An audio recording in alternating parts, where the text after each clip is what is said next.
I'm Larry Callahan, a senior consultant and auditor for NSF International. And I'm David Smothers with Orkin Commercial Services. Pest control can account for as much as 20% of the overall score on a food safety audit. That's why we're here at Nous Foods, because they have consistently demonstrated superior results in their third-party audits. And we're here today to help you be successful as well. One of the first things that will happen when the auditor conducts an audit, they will ask you for your documentation of your pest management program. It's very important that the documentation be current, accurate, and up to date. Yes, so work with your pest provider before your next audit to make sure that the information is current and up to date. This includes the pest sighting log, which records the date and location of pest sightings. In turn, corrective actions for dealing with the pest sightings or conditions leading to pests must be documented as well.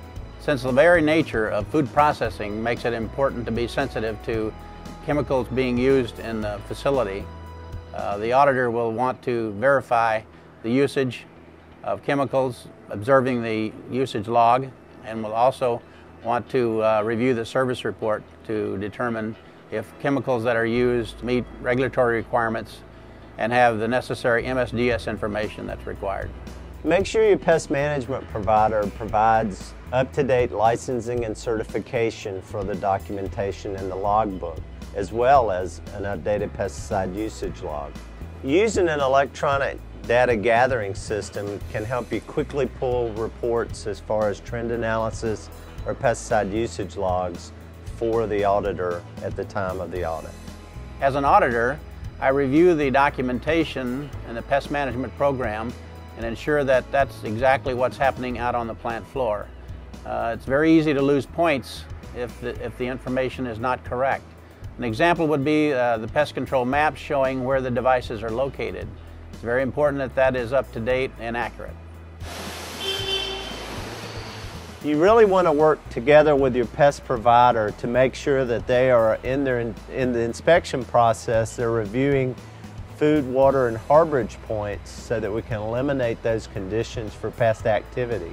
As you can see here, we eliminated entry points coming into the facility by utilizing copper stuffit as well as concrete to eliminate entry points for rodents or insects.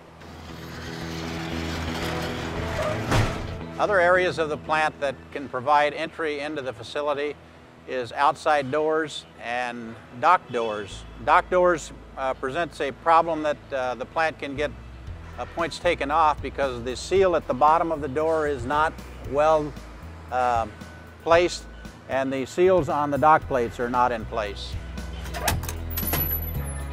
It's important that your pest provider do a thorough inspection of all door seals as well as the door jambs to make sure that there's no penetrating points for vermin or insects.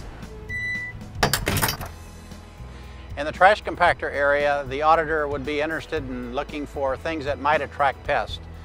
One of the areas could be a plug drain, or could be a poorly sloped drainage area that would allow standing water that might attract pests. And then also you need to have bait stations and traps if necessary to monitor pest activity.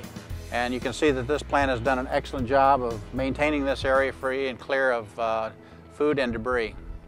Standing water can be a challenge for your pest provider, and during their inspections they're going to be looking for areas like this, such as this drain here that is nice and clean, good slope to it, so it brings the water away from the dumpster so that the water doesn't accumulate and stand. That would be a no-no and a conducive condition for pests. Remember, the key to a successful audit is preparation. For more information, including a pre-audit checklist, log on to orkincommercial.com or nsf.org.